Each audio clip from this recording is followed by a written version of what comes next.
Doctor Mubashar Saeed है और मैंने FCPS किया हुआ है ऑप्स गायनी के अंदर। मैं बहावलपुर से बिलोंग करता हूँ और यहीं पे मैंने अपनी ट्रेनिंग की है और मेरा एग्ज़ाम FCPS का जुलाई के अंदर पास हुआ है और फरवरी 2021 के अंदर मैंने थ्योरी का एग्ज़ाम पास किया था।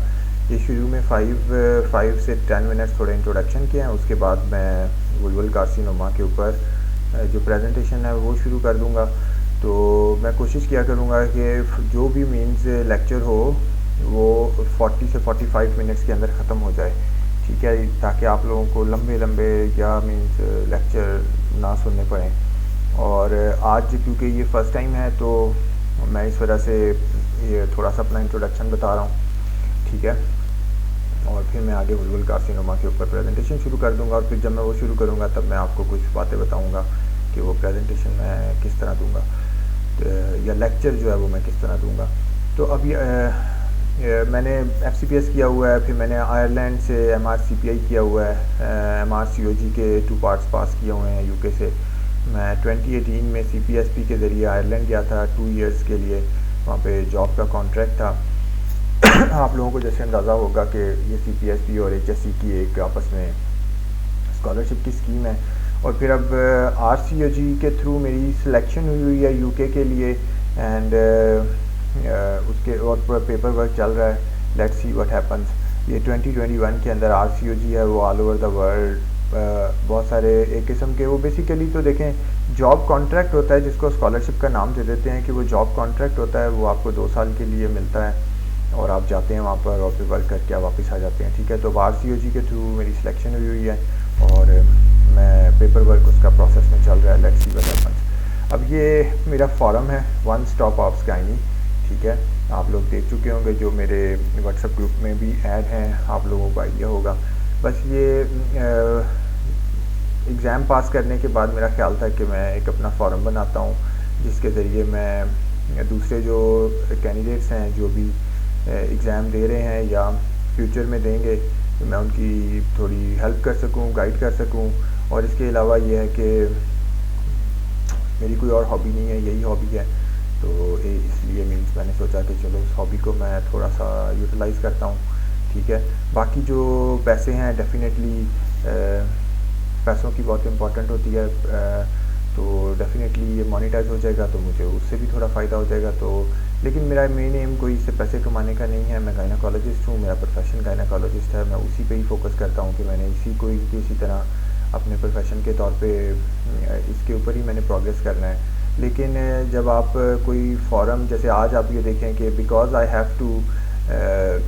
Candidates will pay me money for the course, so I have some sort of commitment to upload the video। अगर वो मैं सिर्फ ये वैसे ही करूँगा और मेरे ऊपर कोई प्रेशर नहीं होगा कि मैंने उनसे पैसे लिए हुए हैं या उन्होंने फ़ी पे की हुई है, तो sometimes you don't feel committed और आप कहते हैं कि आज मैं थक गया हूँ, मेरा दिल नहीं कर रहा, तो चलो कल वीडियो बना लूँगा, इस तरह करके ना। तो इस वजह से मोनेटाइज़ करना भी ज़रूरी है। और दूसरा फिर ये भी है कि जब मोनेटाइज़ होता है तो जिसने पैसे पे किए होते हैं उसको भी थोड़ा इंटरेस्ट होता है कि मैंने पैसे पे किए हुए हैं, मेरी मीन्स हार्ड अर्न मनी है, तो उसको किसी तरह अगर मैंने पे किए हैं तो चलो मैं लेक्चर सुन लेता हूँ, इसलिए मोनेटाइज़ करना बहुत ज़रूरी है, ठीक है। चलें अब मैं आगे अपनी प्रेजेंटेशन की तरफ जाता हूँ। तो देखें, जो भी मेरा लेक्चर होगा ना वो मेरा ओपिनियन नहीं है कुछ भी।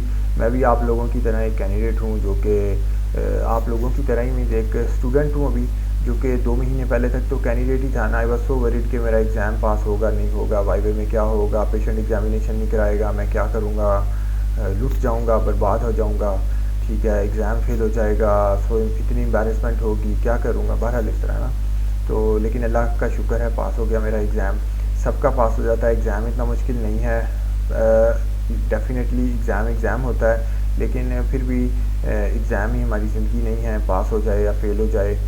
तो मैंने बहुत सारे एग्ज़ाम दिए हैं, ये आप देख सकते हैं, ये सारी डिग्रियां मेरे पास हैं। अगर कोई कहता है तो मैं उसको वो स्क्रीनशॉट भेज देता हूँ, ठीक है। ये सारी डिग्रियां मेरे पास हैं। एग्ज़ाम की प्रेपरेशन करनी चाहिए, एग्ज़ाम के लिए एंग्जाइटी लेनी चाहिए, सब कुछ करना चाहिए, लेकिन फिर भी अगर एग्ज़ाम फेल ना हो तो ज़िंदगी ख़त्म नहीं हो जाती। मैंने बहुत फेलियर्स देखे हैं ज़िंदगी में, ये एग्ज़ाम्स के अंदर मीन्स मैंने बहुत फेलियर्स देखे हैं, बट आई ऑलवेज़ मैं अगली अटैम्प्ट में फिर चला जाता था, कोई बात नहीं एग्ज़ाम में फ़ेल हो गया, पैसे ज़ाया हो गए। पैसे ज़ाया नहीं होते होते जब आप फेल हो जाते हैं, तो डेफिनेटली आप एक चीज़ अचीव करने के लिए कोई कीमत चुकानी होती है, वो बेसिकली आप कीमत पे करते हैं, तो वो लेकिन नहीं होती, तो फिर आप कि वो पैसे बेसिकली वो वेस्ट नहीं होते, वो बेसिकली तो एक चीज़ अचीव करने के लिए जो कीमत है वो आप वो अदा कर रहे हैं। ठीक है, तो अब ये कुछ मेरी डिटेल्स हैं। अब यहाँ से मेरा लेक्चर स्टार्ट होगा और मैं यहाँ से मैं जो बातें करूँगा आप देखेंगे कि नेक्स्ट लेक्चर्स में भी मैं वही बातें ही रिपीट करता रहूँगा।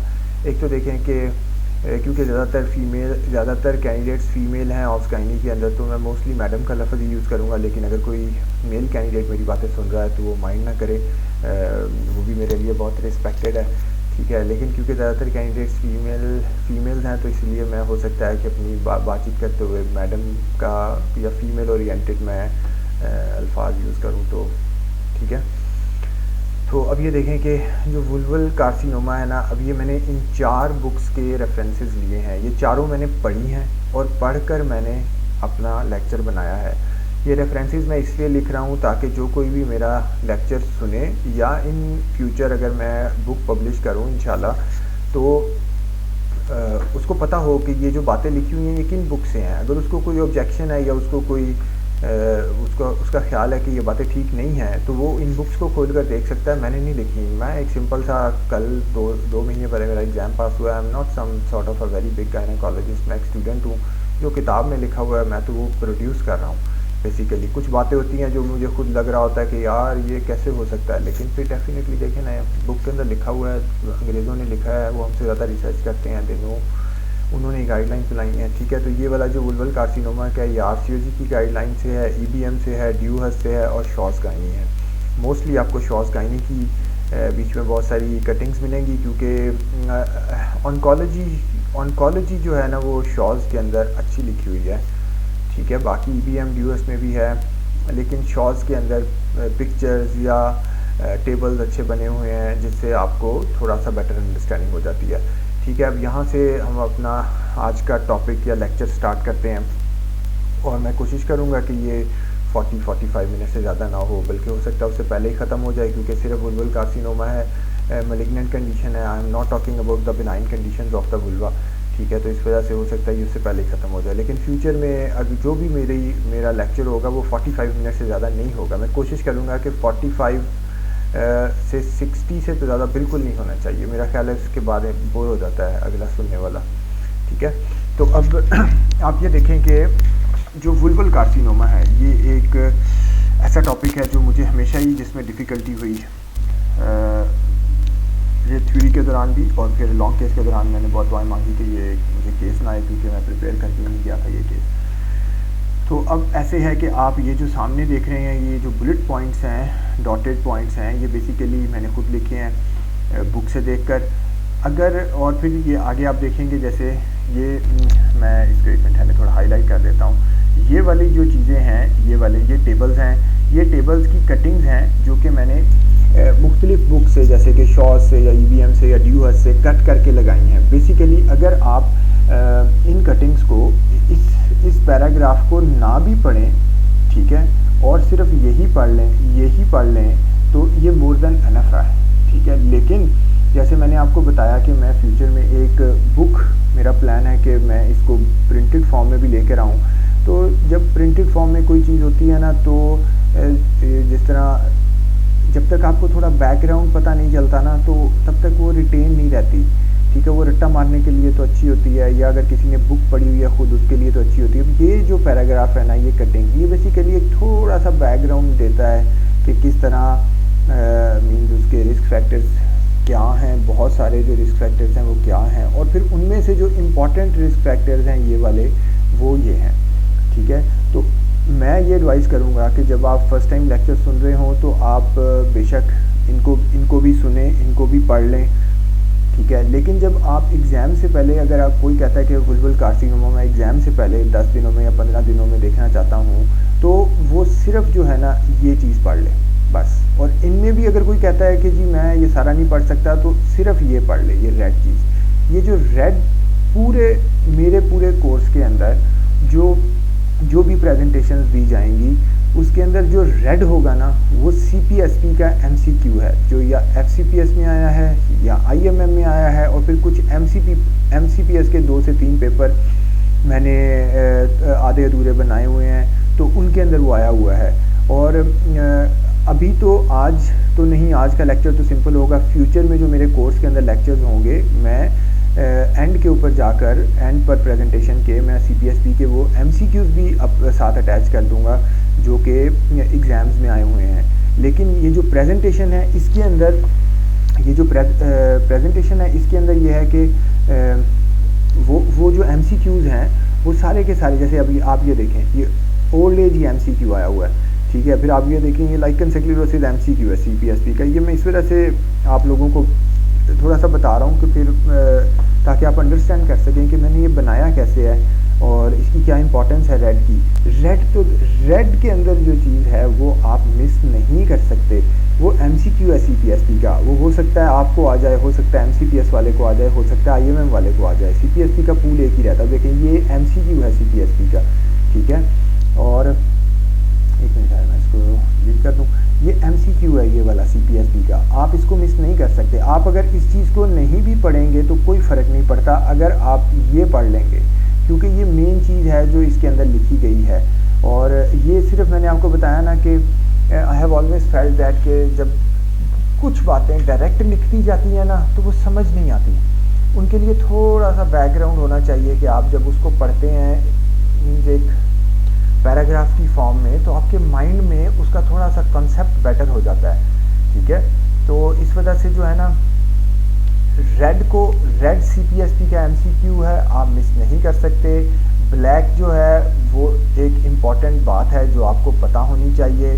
और ये CPSP का MCQ है रेड, ब्लैक आपको पता होना चाहिए। और ये वाला जो है, ये एक अच्छा कैंडिडेट होगा वो इसको भी पढ़ लेगा, क्योंकि जब वो पढ़ेगा बातें यही हैं, लेकिन सिर्फ एक सिस्टमेटिक तरीके से उसके दिमाग के अंदर ना थोड़ी ओरिएंटेशन हो जाएगी कि ये ऊपर वाली बातें लिखी क्यों गई हैं, ठीक है। तो अब मैं दोबारा से शुरू में लेकर जाता हूँ और मैं वहाँ से स्टार्ट करता हूँ। और एक और बात है कि चलिए मैं ऊपर कर लूँ फिर मैं आपको बताता हूँ, ठीक है। ये शुरू के जो मैं ये 10-15 मिनट है, मैं सिर्फ आपको बताना चाहता हूँ कि आपने मेरे लेक्चर को सुनना कैसे है। जो मेरे अपने माइंड में है कि मैंने ये इसलिए बनाया है कि आप इसको इस तरह सुनें। अब आप ये देखें कि ये वाली जो चीज़ें हैं, ये वाली मैं इनको मैं एक्सप्लेन किया करूँगा, ठीक है। ये वाली ये भी मैंने खुद लिखी हैं, इनको मैं एक्सप्लेन करूँगा। और फिर ठीक है, ये वाली ये जो सारा, और ये वाला जो है, ये वाला जो कि कटिंग है, अभी जैसे ये श्वार्ज़गाइनी की कटिंग है, इस कटिंग को मैं जल्दी से रीड कर दिया करूँगा, क्योंकि बेसिकली इस कटिंग के अंदर वाली जो बातें हैं वो मैं यहाँ पर लिख चुका हूँ। इंपॉर्टेंट बातें वो मैं यहाँ पर लिख चुका हूँ, यहाँ पर मैं लिख चुका हूँ। लेकिन ये कटिंग फिर भी क्योंकि मैंने लगाई है, अगर मैं इसको नहीं पढ़ूँगा तो वो वाली चीज़ें, वो वाले लेक्चर्स जो PDF की फॉर्म में मैं कैंडिडेट्स को नहीं दे रहा, तो वो मेरा मतलब है हो सकता है कि वो इसको मेरे लेक्चर के दौरान में खुद से ना पढ़ पाएँ, ठीक है। तो इसलिए मैं उसको, जब मैंने लिखा हुआ है एक अपने लेक्चर के अंदर, तो फिर मैं उसको रीड करूँगा। लेकिन ये वाली जो बातें हैं इनको मैं थोड़ा एक्सप्लेन किया करूँगा, और हर लेक्चर के अंदर के जो बुलेट पॉइंट्स के अंदर बातें होंगी उनको मैं एक्सप्लेन करूँगा, ठीक है। जैसे मैं आपको आगे बताता हूँ, जैसे ये वाली बात है, इसको मैं एक्सप्लेन करूँगा, ठीक है, इनको मैं एक्सप्लेन करूँगा। अगर हम आगे चले जाते हैं, ये अब जो चार्ट है या ये वाली जो बातें हैं, ये वाली जो बात है, ये श्वार्ज़गाइनी की है, इसको मैं रीड करूँगा, ठीक है। होपफुली आप समझ जाएंगे कि जो मैंने खुद से बातें कट की हुई हैं, जो मैंने खुद से बातें लिखी हुई हैं, उन सब को मैं एक्सप्लेन करूँगा, क्योंकि मोस्टली CPSP के MCQs मैंने उनके अंदर लिख दिए हैं। और जो बातें मैंने कटिंग्स लगाई हैं उनको मैं रीड इसलिए करूँगा क्योंकि जब वो मैंने अपने लेक्चर में लगाई हुई हैं, और अगर वो लेक्चर मैं PDF की फॉर्म में अपलोड नहीं करता, तो अगर कोई कैंडिडेट उन बातों को भी सुनना चाहता था, वो शायद उतनी जल्दी में खुद से ना पढ़ सके, तो इसलिए मैं उसको रीड करूँगा ताकि वो सुन ले, ठीक है। चलिए अब मैं शुरू करता हूँ। वुल्वल कार्सिनोमा, वुल्वल कार्सिनोमा जो होता है ना, ये एक बहुत रेयर और अनकॉमन कार्सिनोमा होता है, ठीक है। और ये ज़्यादातर ओल्ड एज के पेशेंट्स के अंदर होता है, और एज की जो यूजली लिमिट है वो 60 से 75 ईयर्स के पेशेंट्स के अंदर वुल्वल कार्सिनोमा होता है, और मोर देन 75 ईयर्स के अंदर इसके जो इंसिडेंस है वो ज़्यादा है। CPSP का बाजू का MCQ आता है कि कौन सा कार्सिनोमा है जो ओल्ड एज के पेशेंट्स को ज़्यादा होता है, तो उसका आंसर होता है वुल्वल कार्सिनोमा। ठीक है, ये ओल्ड एज के अंदर ये ज़्यादा होता है। वैसे तो कोई भी कार्सिनोमा हो सकता है, एंडोमेट्रियल भी हो सकता है, ओवेरियन भी हो सकता है, सर्वाइकल भी हो सकता है, लेकिन वुल्वल कार्सिनोमा एक वो कार्सिनोमा है जो एल्डरली पेशेंट्स के साथ एसोसिएट है।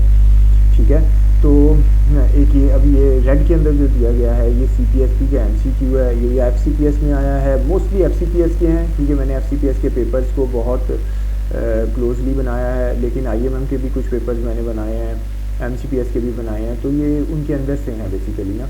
अब वुल्वल कार्सिनोमा की एज 60 से 75 है, 4th कॉमन गाइनी का, और 20th ओवरऑल ये कॉमन कैंसर होता है फीमेल पेशेंट के अंदर। इसका इंसिडेंस की कोई ज़्यादा इंपॉर्टेंस नहीं है, लेकिन 3.3 यानी कि 3 पेशेंट्स, अप्रॉक्सीमेटली 3 पेशेंट्स पर 100,000 पेशेंट्स, 1 लाख पेशेंट्स के अंदर अगर हम स्क्रीन करें तो 3 पेशेंट्स को वुल्वल कार्सिनोमा होने के चांस होते हैं।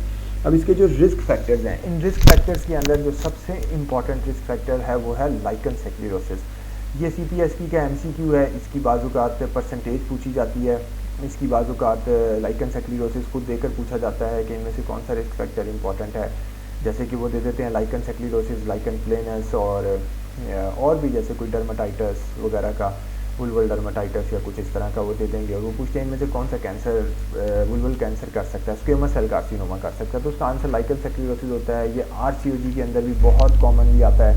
ठीक है, ये जो है ये RCOG के अंदर बहुत कॉमनली पूछा जाता है, इसकी परसेंटेज पूछी जाती है जो कि 4% होता है। अगर किसी ने MRCOG 2 का एग्ज़ाम दिया हुआ है तो वो वहाँ से देख सकता है कि ये बहुत ज़्यादा पूछा जाता है। अब इसके जो रिस्क फैक्टर्स हैं मैं शुरू से पढ़ता हूँ। जो untreated vulvar intra epithelial neoplasia होता है, 80% चांस होता है कि वो वुल्वल कार्सिनोमा कॉज करेगा। जो ट्रीटेड होता है वो 7 to 8% रिस्क होता है कि वो आगे जाके वुल्वल कार्सिनोमा बन जाएगा। ये जो VIN है, ये जब मैं बिनाइन और प्री इन्वेसिव डिजीज़ का लेक्चर बनाऊंगा मैं उसके अंदर ऐड करूंगा। मैं सिर्फ ये वाला लेक्चर वुल्वल कार्सिनोमा तक लिमिटेड रखना चाहता था। और अब नेक्स्ट ये है कि जो HPV है, ह्यूमन पेपिलोमा वायरस, 30% जो वुल्वल कार्सिनोमा होते हैं ना उनके अंदर HPV पाया जाता है कि HPV की वजह से होते हैं। जो लाइकन सेक्लेरोसिस, अगर लाइकन सेक्लेरोसिस का 4 to 7% रिस्क होता है कि वो फ्यूचर में वुल्वल कार्सिनोमा में कन्वर्ट हो सकता है, जो कि स्क्वेमस सेल कार्सिनोमा होता है। ठीक है, अब ये अगर 4 चीज़ें ही आप याद रखें तो मोर देन एनफ है। लेकिन जैसे मैंने आपको पहले भी बताया कि मैंने ये जो नीचे वाले ऐड किए हुआ है, नीचे वाली कटिंग ये शॉर्ट चाइनी से है, ये रिस्क फैक्टर्स हैं। इन रिस्क फैक्टर्स की मैं रीडिंग कर देता हूँ ताकि अगर कोई इनको सुनना चाहता है तो वो सुन लेगा। The following are the recognised risk factors for all types of vulval cancer. Number 1, immunosuppression, advanced age, history of cervical neoplasia, lichen sclerosis, 4 to 7% risk of developing cancer, VIN, vulval intraepithelial neoplasia and multifocal disease. फिर 5 से 90%, जैसे कि मैंने ऊपर लिखा है कि जो अनट्रीटेड होता है 80% चांस होता है कि वो आगे जाके वुल्वल कार्सिनोमा बन जाएगा। इसी तरह पेजेट्स डिजीज़ होती है, ये आई थिंक ब्रेस्ट के अंदर भी होती है, तो इसका भी जो पेशेंट होता है वो भी एक पेजेट्स डिजीज़ भी एक रिस्क फैक्टर है फ्यूचर में वुल्वल कार्सिनोमा के लिए। मेलानोमा इन सिटू, और इस तरह स्मोकिंग अगर आप यहाँ पर देखें ना, ये कोई MCQ तो नहीं है लेकिन सिर्फ एक आपको बताने के लिए, जो स्मोकिंग है ये सर्वाइकल कैंसर और वुल्वल कैंसर दोनों के साथ इसका कुछ ना कुछ एसोसिएशन है। ठीक है, तो ये बस आप ध्यान में रखें। यूजली जब स्मोकिंग का आता है ना तो वो सर्वाइकल कैंसर के लिए आता है, बाजू का MCQ वगैरह आ जाए, लेकिन जस्ट टू टेल यू कि ये स्मोकिंग जो है वुल्वल कार्सिनोमा के अंदर भी इसका कुछ ना कुछ एसोसिएशन है। अब आगे आ जाती है हिस्टोलॉजी। हिस्टोलॉजी का मतलब है कि वुल्वल कार्सिनोमा कितनी टाइप्स का हो सकता है, उसकी क्या हिस्टोलॉजी। तो सबसे कॉमन जो हिस्टोलॉजी है वो है squamous cell carcinoma. Squamous cell carcinoma is the most important type. 90% vulval carcinoma जो है वो स्क्वेमस सेल कार्सिनोमा होते हैं। जो melanoma is the second most common type. अब मेलानोमा की जो इम्पॉर्टेंट बात है ना, ये कभी MCQ तो नहीं आया, लेकिन as I told you that मेरी कोशिश है कि जो इम्पॉर्टेंट बातें आपको पता हो सकता है कि नेक्स्ट टाइम वो MCQ आ जाए। मेलानोमा का इंसिडेंस होता है 4 to 9%। 90% होता है स्क्वेमस सेल कार्सिनोमा और 4 to 9% होता है vulval melanoma, malignant melanoma. Malignant melanoma एक अग्रेसिव किस्म का ये ट्यूमर होता है, कैंसर होता है। इसकी ट्रीटमेंट वाइड लोकल एक्सीजन होती है और C-KIT एक्सप्रेशन कोई जीन होता है जो जिसकी प्रेजेंटेशन होती है मैलिग्नेंट मेलानोमा के अंदर, ठीक है।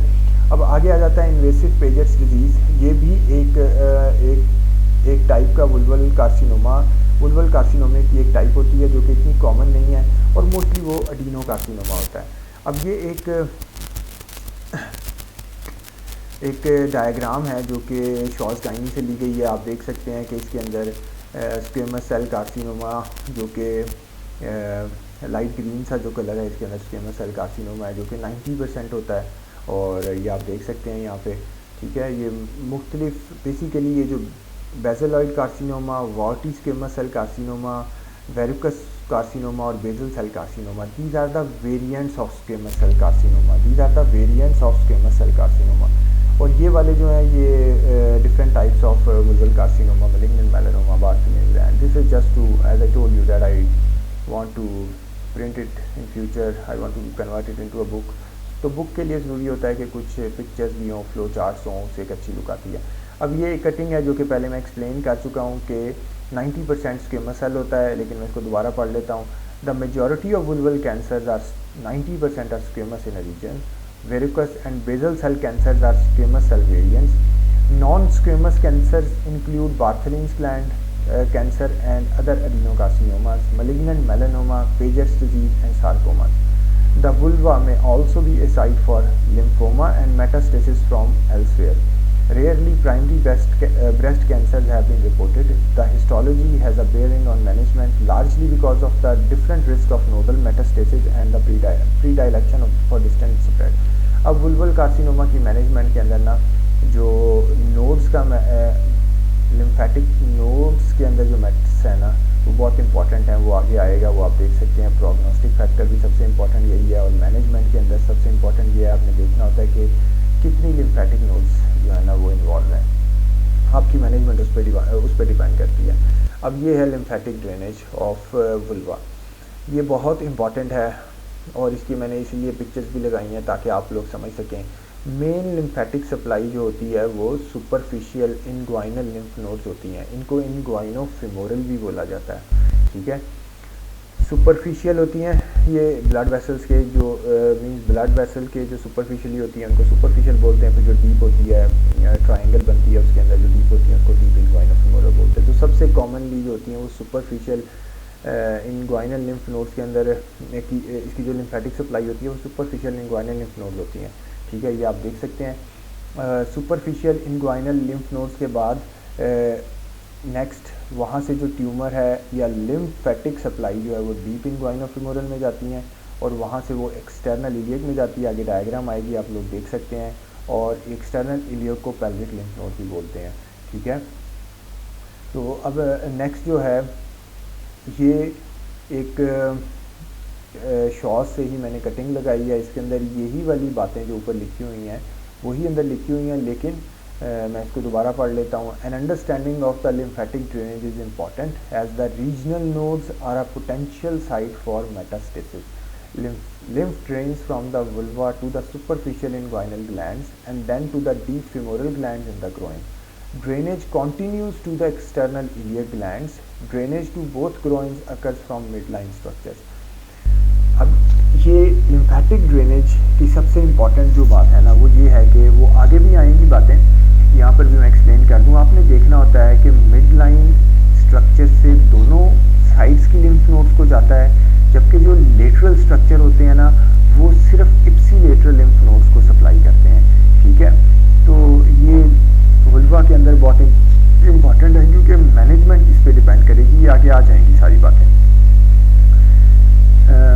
Drainage to both groins occurs from midline structures.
Lymphadenectomy in this disease. ठीक है, अब ये आगे मैं पिक्चर से आपको एक्सप्लेन करता हूँ ये सारी बात, और यही बड़ी इंपॉर्टेंट बात है।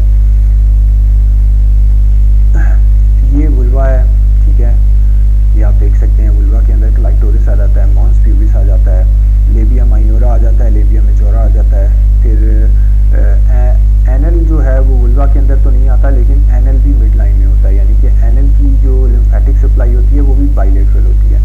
अब ये लिम्फ नोड्स होते हैं जो कि सुपरफिशियली भी पड़े होते हैं, डीप भी होते हैं, और फिर वो आगे से आगे जैसे एक्सटर्नल इलियक की तरफ सप्लाई होगी। अगर आप इस पिक्चर में देखेंगे तो आप देख सकते हैं कि पेरिनियम से और वुल्वा से सबसे पहले जो लिम्फेटिक सप्लाई है वो इनग्वाइनल में जाती है, जो कि सुपरफिशियल इनग्वाइनल है। ठीक है, नेक्स्ट वहाँ से जो है वो फिमोरल में जाती है। ये जो फिमोरल है ना, ये डीप इनग्वाइनो फिमोरल है। इनग्वाइनल का मतलब है सुपरफिशियल इनग्वाइनो फिमोरल, फिमोरल का मतलब है डीप इनग्वाइनो फिमोरल। ठीक है, ये सेट ऑफ लिम्फ नोड्स होते हैं बेसिकली, और वहाँ से जो है ना फेमोरल के बाद आप देखें कि वो जा रही है इलियक के अंदर। इलियक एक्सटर्नल इलियक है। एक आधा MCQ शायद MRCOG के अंदर जो मैं कर रहा था तो उसके पास पेपर के अंदर एक आधा MCQ इससे रिलेटेड आया हुआ था कि इंटरनल आइलियक है कि एक्सटर्नल आइलियक है। तो ये एक्सटर्नल आइलियक है, इसको पेल्विक लिम्फ नोड्स भी बोलते हैं। तो ये इसकी लिम्फेटिक जो सप्लाई है ना, ये आप यहाँ से पहले देख लें, आपको समझ आ जाएगा कि इनग्वाइनल को जाती है, फिमोरल को जाती है, और ये ग्रुप ऑफ लिम्फ नोड्स होता है, डीप या सुपरफिशियल या डीप इनग्वाइनो फिमोरल लिम्फ नोड्स। ठीक है, कंप्लीट टर्म ये होती है। वो डीप को बाजू का फिमोरल लिख देते हैं और सुपरफिशियल को इनग्वाइनल के नाम से लिख देते हैं, लेकिन ये एक सेट ऑफ लिम्फ नोड्स होता है। ठीक है, अब ये आपने लिम्फेटिक सप्लाई देख ली। अब जैसे कि मैंने आपको बताया है कि वुल्वा के अंदर, वुल्वा की मैनेजमेंट के अंदर लिम्फेटिक सप्लाई सबसे इम्पॉर्टेंट है, साइट सबसे इम्पॉर्टेंट है कि ये जो ट्यूमर है आपका वो किधर है, वो लेटरल पड़ा हुआ है ट्यूमर, ये आगे आ जाएगा सब कुछ, लेटरली पड़ा हुआ है या वो मिड लाइन में है। अगर मिड लाइन में है तो इसका मतलब है दोनों को वो भेज रहा है। ठीक है, अगर वो लेटरल है तो इसका मतलब है सिर्फ वो यूनिलेटरल लिम्फेटिक जा रही है, लिम्फ्स जा रही हैं। तो इस वजह से जब आपने वुल्वेक्टमी करनी होती है तो उसके बाद जब लिम्फेडिनेक्टमी करनी है तो आपने सबसे पहले देखना है कि हमारा ट्यूमर सेंट्रल है, उसका साइज़ क्या है, वो आगे सारी डिटेल्स आ जाएंगी, और फिर उसके हिसाब से आपने लिम्फेडिनेक्टमी करनी है। CPSP के पास पेपर्स के अंदर यही क्वेश्चंस आए हुए हैं, बार बार आए हैं, यूनिलेटरल या बाइलेटरल, इस पर जाके कन्फ्यूजन हो जाती है। ठीक है, तो ये हो गई लिम्फेटिक सप्लाई। अब हम आगे चलते हैं, तो आगे आप देखेंगे कि ये जो मैंने यहाँ पे लिख दिया पहले ही कि लेटरल वुल्वा जो होता है ना वो सिर्फ इप्सिलेटरल लिम्फ नोड्स को सप्लाई करता है, जबकि मिड लाइन वुल्वा जो होता है वो बाइलेटरल लिम्फ नोड्स को सप्लाई करता है। ठीक है, यहाँ पे अगर आप देखें तो ये मिड लाइन ये बनेगा, मिड लाइन एनल आ जाएगा उसके अंदर, ये वाला जो वजाइनल ओपनिंग है अगर उसके पास है, यूरिथ्रा आ जाएगा, क्लाइटोरस आ जाएगा, और फिर मॉन्स प्यूबिस भी ऊपर आएगा, क्योंकि मॉन्स प्यूबिस का एक MCQ आता है, इस वजह से मैं बता रहा हूँ कि मॉन्स प्यूबिस जो है ना ये भी आपका सेंट्रल वुल्वा का पार्ट होता है। ठीक है, इसके अंदर जो आएगा ना ट्यूमर वो बाइलेटरल जाएगा, जब बाइलेटरल जाएगा तो आप उसकी लिम्फेडिनेक्टमी भी बाइलेटरल करेंगे। ठीक है, ये आगे MCQ आएगा, तब मैं आपको इसको एक्सप्लेन कर दूंगा। अभी सिर्फ ये लिम्फेटिक सप्लाई है। आप देख सकते हैं कि सबसे कॉमन या major lymph supply superficial inguinal lymph nodes हैं, उसके बाद डीप फेमोरल में जाता है, उसके बाद एक्सटर्नल आइलियक में जाता है, इंटरनल में नहीं जाता, एक्सटर्नल में जाता है। ठीक है, अब आगे जो नेक्स्ट पिक्चर हम देखें तो ये पिक्चर आप देखें तो आप अंडरस्टैंड करेंगे जो बात मैं कह रहा हूँ कि देखें जो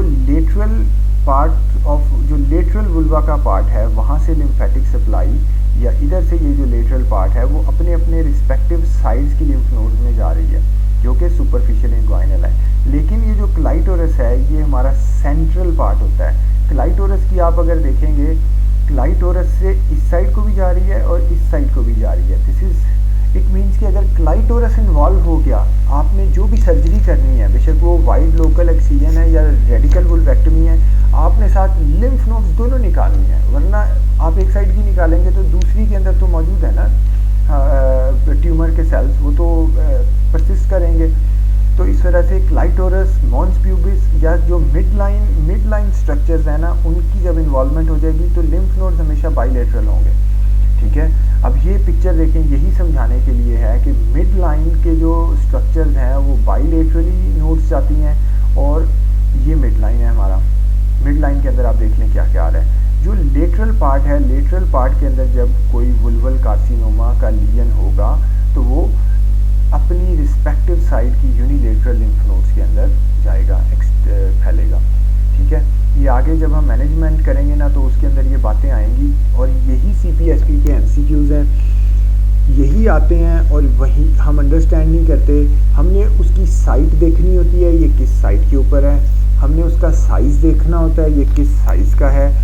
ये दो चीज़ें जो हैं ये डिसाइड करती हैं कि हमने सर्जरी कौन सी करनी है, और उसके साथ लिम्फ नोड्स यूनिलेटरल निकालनी है या बाईलेटरल निकालनी है। Number 1 site, number 2 size. ठीक है, अब आप देखें कि ये आ गया site. The main site is medial side of labia majora, यानी कि main site of medial side of labia majora बन जाएगा कि मोस्टली यहाँ पर मीन्स इस साइड पर, क्योंकि यही लेबिया मेजोरा होगा ना, तो medial side of labia majora जो है ना 50 to 70% हमारे जो कैंसर वुल्वल कार्सिनोमा के होते हैं वो medial side of labia majora पे होते हैं। ठीक है, ये आप देख सकते हैं मेरे ख्याल से, हाँ नीचे भी एक पिक्चर है। ठीक है, ये आप देख सकते हैं कि medial side of labia majora के ऊपर जो है ना 50 to 70% वुल्वल कार्सिनोमा यहीं पे होता है। The medial aspects of the labia majora are the most common sites for disease to develop 70%. The labia minora, clitoris, periurethral areas, posterior fossa and perineum account for the remainder 30%. Small lesions may be asymptomatic and go unnoticed by the patient. However, both Hacker and Monahan have commented that in a significant minority of patients there appears to be considerable delay in presentation.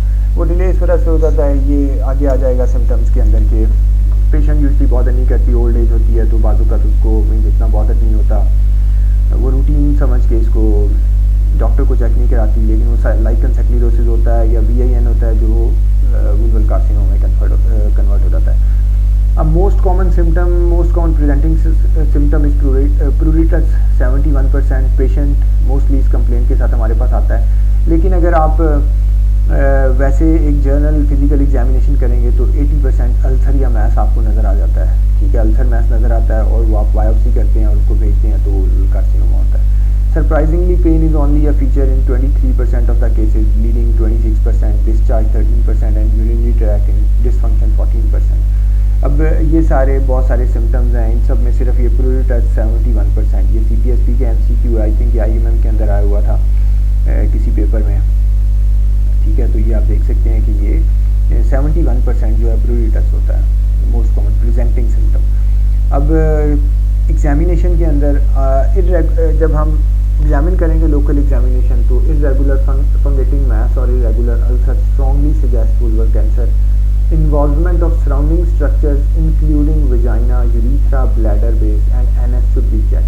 ये इसलिए check करने होते हैं क्योंकि आपने plan करनी होती है कि what kind of management you are going to do. आगे मैं आपको बताऊंगा, क्योंकि अगर यूरीथ्रा या एनएस इन्वॉल्व हो जाएं, अगर यूरीथ्रा या एनएस इन्वॉल्व हो जाएं या ब्लैडर इन्वॉल्व हो जाए तो पेशेंट की मॉर्बिडिटी को कम करने के लिए प्री ऑपरेटिव रेडियोथेरेपी दी जाती है और उसके बाद सर्जरी प्लान की जाती है, क्योंकि सर्जरी तो करनी ही पड़ेगी लेकिन प्री ऑपरेटिव रेडियोथेरेपी दी जाती है, ये आगे आएगा।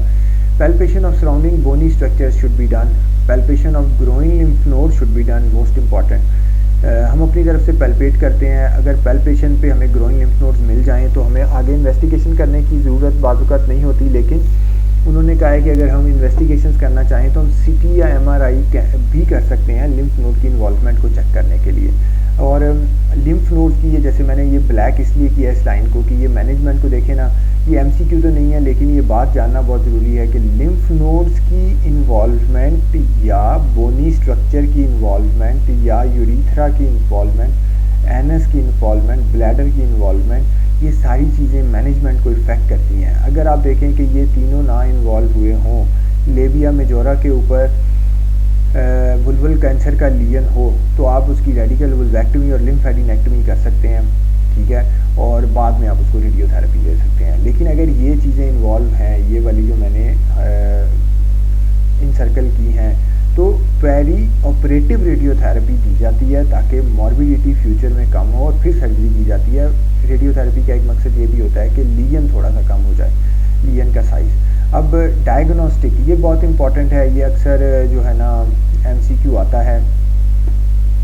जो वुल्वल कार्सिनोमा है ना, उसके डायग्नोसिस के अंदर हम बायोप्सी करते हैं। अब बायोप्सी कौन सी होती है? बायोप्सी जो है ना मुख्तलिफ पेपर्स में या मुख्तलिफ एग्ज़ाम्स में, जैसे MRCOG में उनका फेवरेट है कि वो वेज बायोप्सी का लफ्ज़ यूज़ करते हैं, ठीक है। और CPSP के एग्ज़ाम में वो इंसीजनल बायोप्सी का लफ्ज़ यूज़ करते हैं, ठीक है। इंपॉर्टेंट बात ये है कि वहाँ पे लिखा होता है इंसीजनल नंबर 1, एक्सीजनल नंबर 2। तो बेसिक जो बायोप्सी है इसकी वो इंसीजनल होती है। एक्सीजनल का मतलब होता है आपने पूरा वो निकाल दिया, पूरा लीजन निकाल दिया। पूरा लीजन निकालने से बाज़ात उसकी मैनेजमेंट जो है वो सही तरह से आप आगे फ्यूचर में नहीं कर सकते, क्योंकि आप जब लीजन निकाल देंगे तो आपको पता नहीं चलेगा कि पूरा लीजन नहीं निकालते, आपने हमेशा नॉर्मल भी निकालना होता है, क्योंकि इसकी मैनेजमेंट के अंदर आपने जब वो लीजन निकालना या रेडिकल वुल्वेक्टमी करनी है तो कुछ हद तक आपने नॉर्मल टिश्यू को भी निकालना होता है, ताकि एक वो जो रिकरेंस ब्रिज होता है वो ना बने। रिकरेंस ब्रिज ये होता है कि अगर कुछ सेल्स रह जाएंगे तो वो फ्यूचर में रिकरेंस कर देंगे, तो वो रिकरेंस ब्रिज ना बने। फिर ना पंच बायोप्सी का लफ्ज़ अगर कुछ ना मिले और पंच बायोप्सी लिखा हो तो आप इसको भी चूज़ कर सकते हैं, क्योंकि पंच बायोप्सी बेसिकली इन दोनों की निस्बत एक छोटी बायोप्सी होती है। पंच बायोप्सी तब की जाती है अगर लीजन जो है बहुत ही सेंसिटिव जगह पे हो, जैसे कि क्लाइटोरस पे हो, जो कि खुद एक बहुत छोटा सा पार्ट है, या पेशेंट जो है हमारा वो जनरल एनेस्थीसिया हम ना दे सकें और जो है वो पेशेंट को हमने OPD के अंदर ही हमने बायोप्सी लेनी हो, बिकॉज ऑफ एनी रीज़न हम पेशेंट को थिएटर में नहीं ले जा सकते, तो फिर छोटी सी एक पंच बायोप्सी ले लेते हैं। पंच बायोप्सी इसलिए लेते हैं कि punch biopsy, wedge biopsy, incisional biopsy, इसमें डेप्थ ऑफ द टिश्यू भी लिया जाता है। मैं आगे आपको दिखाऊंगा, ठीक है। डेप्थ ऑफ द टिश्यू भी लिया जाता है कि सिर्फ उसकी विड्थ नहीं ली जाती। विड्थ ऐसे होती है, डेप्थ अंदर की तरफ होती है। तो डेप्थ विड्थ तो लेनी है आपने, और साथ डेप्थ भी आपने उसकी चेक करनी होती है, क्योंकि मैनेजमेंट इस पर बड़ा डिपेंड करती है, वो आगे आप देखेंगे, ठीक है। अब नीचे मैं ये पढ़ लेता हूँ। All diagnosis should be based upon a representative biopsy of the tumour that should include the area of epithelium where there is a transition of normal to abnormal tissue, ठीक है। ये आप देखें, ठीक है। आगे वेज बायोप्सी की या इंसीजनल बायोप्सी की मैं आपको पिक्चर भी एक दिखाता हूँ तो आपको समझ आ जाएगा। बस आप ये याद रखें कि नॉर्मल से जो नॉर्मल टू एबनॉर्मल टिश्यू या एबनॉर्मल टिश्यू और नॉर्मल टिश्यू का जो जंक्शन है वो इन्वॉल्व होना चाहिए बीच में बायोप्सी लेते हुए, ठीक है। तो diagnostic biopsy should be of sufficient size greater than 1 millimetre. Diagnostic biopsy should be of a sufficient size. जो डायग्नोस्टिक बायोप्सीज हैं उनका साइज़ जो है ना वो एक सफिशिएंट होना चाहिए, जिसमें मैंने आपको बताया है कि greater than 1 millimetre depth to allow differentiation between superficially invasive and frankly invasive tumours. अब ये सुपरफिशियली और फ्रैंकली इन्वेसिव ट्यूमर्स ये होते हैं कि जिस ट्यूमर की जो डेप्थ है, यानी कि टिश्यू के अंदर जो उसकी डेप्थ है वो 1 मिलीमीटर से ज़्यादा है, वो डीपली इन्वेसिव होता है, वो फ्रैंकली इन्वेसिव होता है, ठीक है। फ्रैंकली इन्वेसिव ट्यूमर्स के अंदर आपने हमेशा जो है ना लिम्फेडेनेक्टमी करनी ही करनी होती है। बेशक ट्यूमर का साइज़ छोटा है लेकिन डेप्थ उसकी 1 मिलीमीटर से ज़्यादा है, तो आपने लिम्फ नोड निकालनी है। अगर 1 मिलीमीटर या 1 मिलीमीटर से लेस की डेप्थ है तो आप जो है ना उसकी लिम्फ नोड्स छोड़ भी सकते हैं, आप सिर्फ सेंटिनल लिम्फ नोड भी निकाल सकते हैं, यानी कि टोटल लिम्फेडेनेक्टमी करने की ज़रूरत नहीं है। लिम्फेडेनेक्टमी जब करते हैं तो उससे इन्फेक्शन हो जाता है, लिम्फोसिस्ट हो जाती है, लिम्फेडिमा हो जाता है फ्यूचर के अंदर, तो रिस्क होते हैं ना लिम्फ नोड्स निकालने के। तो अब and oriented to allow quality pathological interpretation. Biopsy should be referred to a pathologist with a special interest in gynecological pathology. There may be exceptions to these rules if, for instance, an elderly woman with major medical problems and severely symptomatically and presented a small punch biopsy. ये मैं आपको बात कह रहा था कि बाज़ इसके अंदर वो पंच बायोप्सी का लफ्ज़ यूज़ कर देते हैं और बाकी ये दोनों लफ्ज़ यूज़ नहीं करते, तो आप पंच बायोप्सी के ऊपर टिक करेंगे, ठीक है। Ideally it should be incisional biopsy, but that biopsy can also be called wedge biopsy.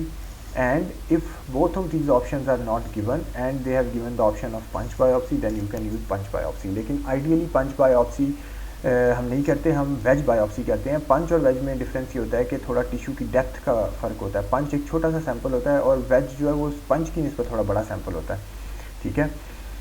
तो an elderly woman with major medical problems and a severely symptomatic lesion presented a small punch biopsy under local anesthetic could provide adequate diagnostic information to allow planning of definite therapy. In certain situations where the clinical diagnosis is apparent and the patient very symptomatic, such that heavy bleeding or pain, definitive surgery to the vulval lesion may be performed. But biopsy with frozen section is recommended prior to proceeding with any radical procedure. जब भी कोई हमने radical procedure करना हो ना, radical procedure ये होता है जिसमें आपने काफ़ी एक्सटेंसिव मीन्स टिश्यू रिमूव करना है, तो उससे पहले हमेशा बायोप्सी की जाती है। बायोप्सी किए बगैर आप नहीं कर सकते कोई रेडिकल प्रोसीजर, ठीक है। Although not essential, pre biopsy photographs are of value in planning treatment, particularly the diagnostic phase and treatment phases are conducted in separate centres. अब ये देखें, ये आ गया हमारे, ये देखें, ये वेज शेप्ड की वेज शेप उन्होंने बनाई हुई है। शेप इसलिए बनाई है ताकि आप अंडरस्टैंड कर सकें कि ये देखें एबनॉर्मल टिश्यू है और ये नॉर्मल टिश्यू है, ये एबनॉर्मल टिश्यू है, ये नॉर्मल टिश्यू है। इन दोनों को इंक्लूड करना है आपने अपनी बायोप्सी के अंदर। आपने इस पूरे टिश्यू को नहीं निकालना, ठीक है। ये ऐसे आना चाहिए। अगर ये ऐसे निकाला जाएगा तो ये एक्सीजनल बायोप्सी होगी, ये इंसीजनल बायोप्सी नहीं होगी, ठीक है। तो इंसीजनल बायोप्सी या वेज बायोप्सी की जाती है। अब ग्रेडिंग की कोई ख़ास इंपॉर्टेंट नहीं है CPSP के पॉइंट ऑफ व्यू से, but still you need to know what is grading. Grading depends upon percentage of undifferentiated cells. The grading of the tumor is based on the percentage of undifferentiated cells, with grade 1 having no undifferentiated cells, grade 2 having less than half undifferentiated cells, and grade 3 having more than half poorly differentiated cells, ठीक है। इसको बस read कर लें आप। और staging, there are 2 types of staging, TNM staging, tumour node metastasis system. इसकी ये स्टेजिंग मुझे तो आज तक समझ नहीं आई, बस इसका नाम आप पढ़ लें, क्योंकि कहीं पर भी ये स्टेजिंग एज सच मैनेजमेंट के लिए यूज़ नहीं होती। स्टेजिंग ऑफ वुल्वा इज सर्जिकोपैथोलॉजिकल, ये भी एक MCQ है। ये MCQ इस तरह, सर्जिकल पैथोलॉजी का मतलब ये होता है कि वुल्वा की जब आप स्टेजिंग करते हैं ना, तो आप सिर्फ क्लिनिकली जैसे एग्जामिनेशन करके आप उसकी स्टेजिंग नहीं कर सकते। जैसे कि कुछ और ट्यूमर्स हैं जिनकी आप एग्जामिनेशन क्लिनिकली भी स्टेजिंग कर सकते हैं। वुल्वा की जो स्टेजिंग होती है उसमें हमेशा आप टिश्यू लेते हैं और उसको भेज देते हैं लैब में। लैब वाले उसकी विड्थ और डेप्थ चेक करते हैं, और फिर डेप्थ, स्पेशली डेप्थ बहुत इंपॉर्टेंट है, उसकी डेप्थ चेक करते हैं। इसीलिए आप एक पंच डीप सी बायोप्सी लेते हैं जो कि एटलीस्ट 1 मिलीमीटर से ज़्यादा डेप्थ की होती है, और उसके ऊपर फिर वो अपनी स्टेजिंग करते हैं। अब आप इसकी स्टेजिंग देखेंगे तो ये फीगो की स्टेजिंग है, यही सबसे कॉमन है, और TNM नहीं आती। इवन एग्ज़ाम में भी यही स्टेजिंग आती है, इसी के बारे में पूछा जाता है। तो आप ये देखें कि जो स्टेज 1 है ना, उसके आगे 2 पार्ट्स हैं। Stage 1 tumour confined to the vulva, lesions are equal to और less than 2 centimetre in size. Size का मतलब है विड्थ, ऐसे, ठीक है। Confined to the vulva or perineum with stromal invasion. Invasion का मतलब है डेप्थ, यानी कि अंदर को, ठीक है, ऐसे। तो स्ट्रोमल इन्वेजन जो है ना वो लेस देन 1 हो या इक्वल टू 1 हो, तो ये जो है ना, और नो नोडल मेटास्टेसिस हो। अब नोडल मेटास्टेसिस जैसे मैंने आपको बताया है कि ये पता कैसे चलेगा। आप पैल्पेट करते हैं, नहीं पैल्पेट हुई, आप CT MRI करा सकते हैं। CT MRI पे भी कुछ नहीं है तो आप अज्यूम करते हैं कि नोडल मेटास्टेसिस नहीं है। लेकिन अगर आपको बहुत ज़्यादा डाउट हो कि ये है, तो फिर आप सेंटिनल लिम्फ नोड को लोकेट करते हैं, जिसके लिए हम डाई टेस्ट करते हैं, वो आगे आ जाएगा, ठीक है। अब ये 1B है, 1B की देखें स्टेजिंग तो आप लोग बुक से भी पढ़ सकते हैं, इसलिए मैं इसको जल्दी पढ़ लेता हूँ। स्टेजिंग 1B होता है कि जो लीजन है वो 2 सेंटीमीटर से ज़्यादा विड्थ के अंदर हो और 1 मिलीमीटर से ज़्यादा वो डेप्थ के अंदर हो, और नो नोडल मेटास्टेसिस हो। स्टेज 2 का ट्यूमर ये होता है कि tumour of any size with extension to the adjacent perineal structures, lower 1/3 urethra, mid line आ गया। अब आप इम्पॉर्टेंट बात यह है कि ट्यूमर बेशक 1 सेंटीमीटर का हो, जब वो मिड लाइन में आ जाएगा तो वो बाइलेटरल जाएगा, ठीक है, ये बात आप याद रखें। अब देखें, tumour of any size with extension to adjacent perineal structures, lower 1/3 urethra, mid line, lower 1/3 vagina, mid line, anus, mid line with negative nodes. Tumor of any size with or without extension to the adjacent perineal structures, lower 1/3 urethra, lower 1/3 vagina, anus and with positive inguinofemoral lymph nodes. अब stage 3 होती है जिसमें 1 lymph node का mats होते हैं। Mats जो होते हैं वो 5 मिलीमीटर के बराबर या उससे ज़्यादा के होते हैं, या 1 से 2 लिम्फ नोड्स, ये आगे पिक्चर्स बनी हुई हैं, आपको अंडरस्टैंडिंग हो जाएगी वहाँ से। 1 to 2 लिम्फ नोड्स मेटास्टेसिस जो कि 5 मिलीमीटर से कम होते हैं। स्टेज जो 3B है उसके अंदर 2 या ज़्यादा lymph nodes 5 millimetre, more than 5 millimetre का मैट्स हो, यानी कि वो जो लिम्फ नोड्स के अंदर मैट्स गए हुए हैं उनका साइज़ क्या है।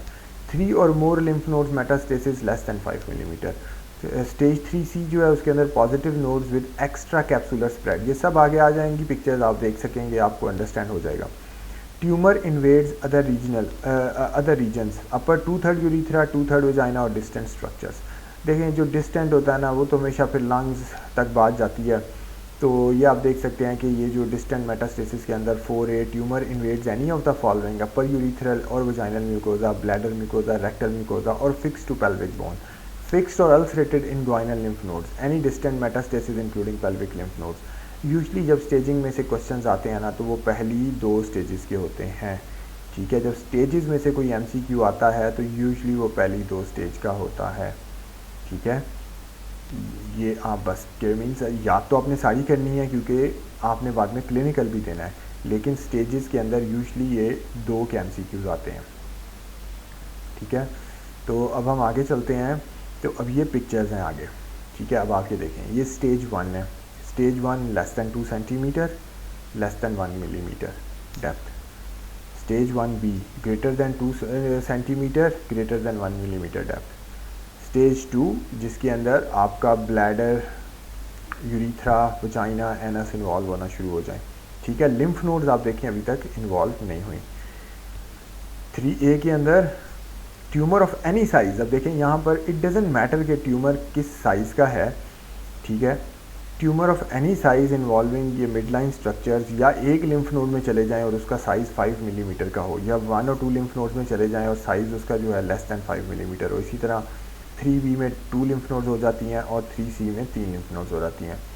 Size any size tumour any site, ठीक है, ये 3 के अंदर चला जाता है, ठीक है। ये 3 ये भी 3B की उन्होंने दी हुई है जिसमें स्मॉलर दैन 5 है, और ये फिर जो है ग्रेटर दैन 5, ये 5 या ग्रेटर दैन 5 है 3C। अब ये स्टेज 4 है। स्टेज 4 में जैसे कि जब डिस्टेंट मैट्स हो जाते हैं, लंग्स में चले जाते हैं, ये इधर उधर स्प्रेड हो जाते हैं, दूसरे 2/3 urethra, 2/3 vagina, bladder anus involve कर लेते हैं, स्टेज 4 में चले जाते हैं, ठीक है। ये पिक्चर सिर्फ आप लोगों को दिखाने के लिए हैं कि थोड़ा सा विजुअल मेमोरी होती है। अब प्रोग्नोस्टिक फैक्टर जो होता है कि जी वुल्वल कार्सिनोमा का पेशेंट कितनी मीन्स उसके क्या प्रोग्नोसिस है, सबसे ज़्यादा लिम्फ नोड के स्टेटस पे डिपेंड करता है। मोस्ट इंपॉर्टेंट लिम्फ नोड का स्टेटस होता है, ठीक है। अगर तो कोई नो का मतलब है नो लिम्फ नोड, ये सारे जो फैक्टर्स दिए हुए हैं ये गुड प्रोग्नोसिस के हैं। These factors are for good prognosis. अगर तो आप ये देखें कि लिम्फ नोड का स्टेटस मोस्ट इंपॉर्टेंट होता है, no lymph node involvement means good prognosis. Tumour size बहुत इंपॉर्टेंट होता है, जैसे मैंने आपको बताया। सेकंड इंपॉर्टेंट होता है लेस दैन 2 सेंटीमीटर, अगर ट्यूमर का साइज़ है ना तो ये गुड प्रोग्नोसिस है।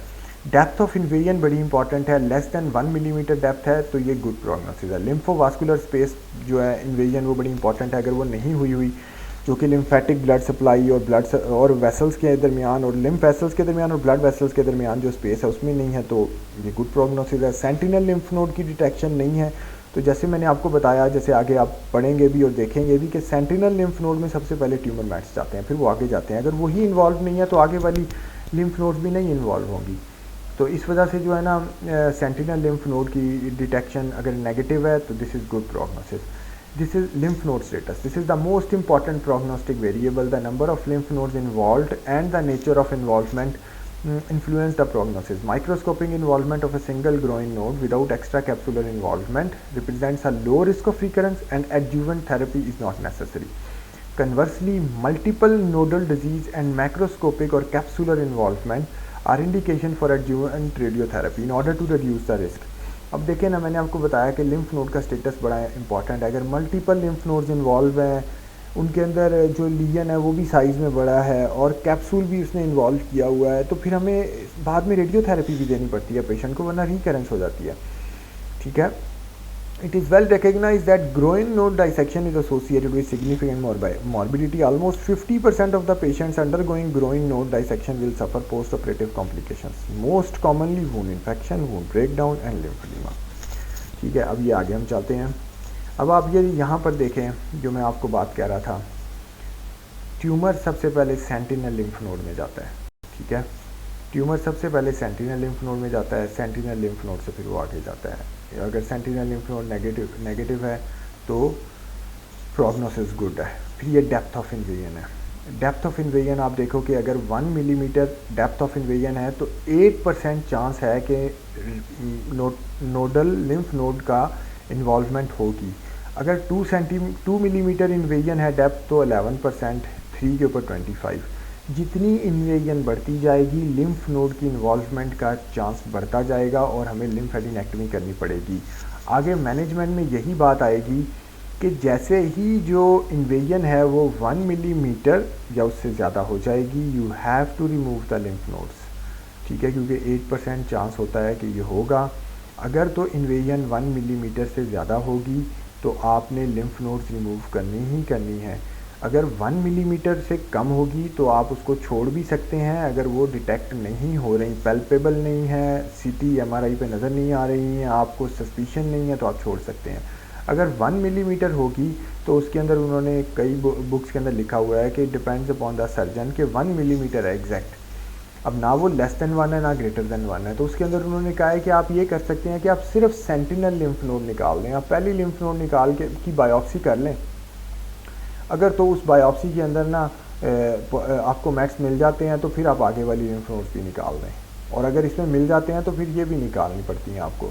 जैसे ही एक लिम्फेटिक में मिल जाता है ना, तो वो कहते हैं कि आइडियली तो ये तो आपने निकालनी है, लेकिन आइडियली आप दोनों निकाल दें, बाईलेटरल निकाल दें.